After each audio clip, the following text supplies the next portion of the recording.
Section में हम अब आपके जो यूरिनरी ट्रैक में जो डिसऑर्डर्स आ जाते हैं, जो प्रॉब्लम्स आ जाते हैं, हम उनको डिटेल में स्टडी करेंगे। आपके डिसऑर्डर्स की डिटेल में जाने से पहले हम उस ब्रांच को देख लेते हैं, the branch of medicine which deals with diseases and abnormalities of urinary tract and their treatment is called urology. अब यूरोलॉजी में हम हर चीज़ जो है regarding the abnormalities and diseases study कर रहे होते हैं। यूरोलॉजी जो है वो नेफ्रोलॉजी का ही आगे एक पार्ट है। नेफ्रोलॉजी में तो हम स्ट्रक्चर और फंक्शन एंड डिसऑर्डर्स को देख रहे होते हैं, लेकिन यूरोलॉजी जो है वो it is more towards the medicinal side कि हम सिर्फ एबनॉर्मेलिटीज़ और डिजीज़ को देख रहे होते हैं। अब किडनीज जो हैं उनमें नॉर्मल एजिंग प्रोसेस की वजह से भी उनके फंक्शन में बहुत सारे प्रॉब्लम्स आ जाते हैं। वो एक नेचुरल प्रोसेस है, लेकिन उसके अलावा कुछ डिसऑर्डर्स भी हैं जो नॉर्मली एग्जिस्ट कर रहे होते हैं। उसमें से सबसे पहला जो है हमारे पास यूरिनरी ट्रैक इन्फेक्शंस आती हैं। अब यूरिनरी ट्रैक इन्फेक्शंस जो हैं they are more common in women than in men के women are at higher risk of developing urinary tract infections। क्यों? इसलिए है कि the women urethra is pretty short as compared to men।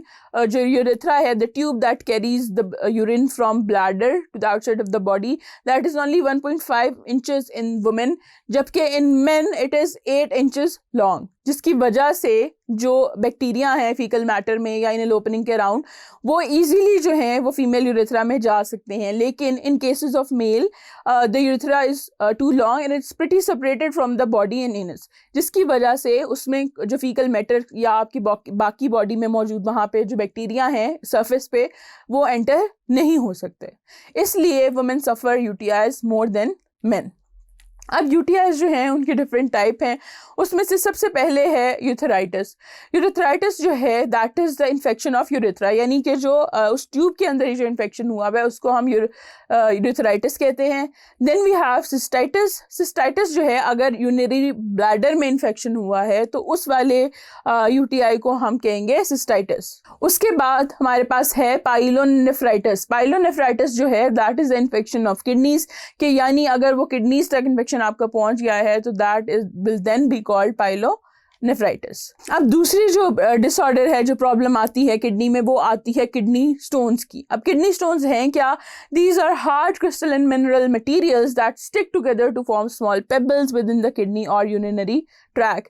कि अब क्या है कि ये क्रिस्टलाइन मिनरल मटेरियल्स हैं जो कि एक दूसरे से मिल के एक जगह एक्युमुलेट हो जाते हैं और वो पेबल लाइक स्ट्रक्चर, पेबल यानी कंकर को कहते हैं, कंकरियाँ आपकी जो है किडनीज के अंदर यूँ कह लें कि यूरेटर के अंदर भी हो सकती हैं, तो वो ऑब्स्ट्रक्शन कॉज कर देते हैं जिसकी वजह से आपको कुछ प्रॉब्लम्स होती हैं। अब किडनी स्टोन्स जो हैं, if you have the condition of kidney stones, you are suffering from kidney stone, तो उस कंडीशन को हम कह रहे होते हैं नेफ्रोलिथियासिस।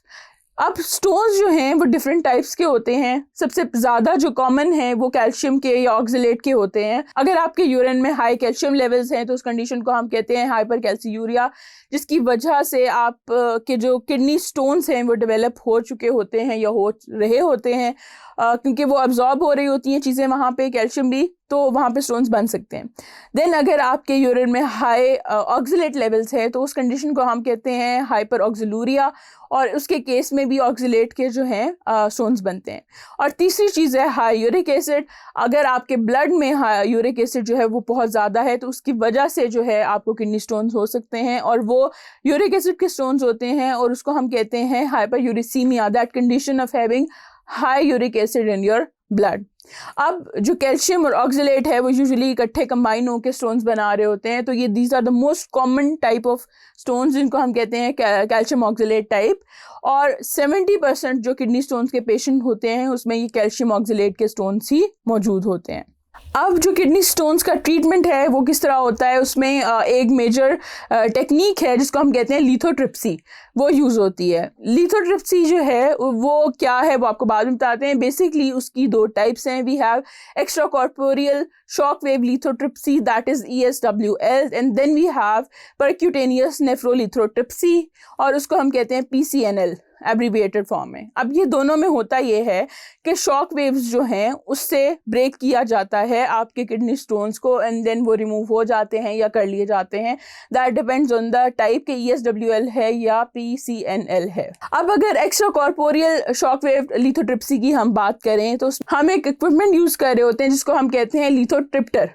अब वो क्या करता है कि वो शॉक वेव्स जो है जनरेट कर रहा होता है, कहाँ से, आउटसाइड ऑफ द बॉडी, के वो अंदर नहीं है, बॉडी के बाहर से ही, और वो फोकस होता है स्टोन के ऊपर कि उस डायरेक्शन में होता है जहाँ पे आपका स्टोन मौजूद है।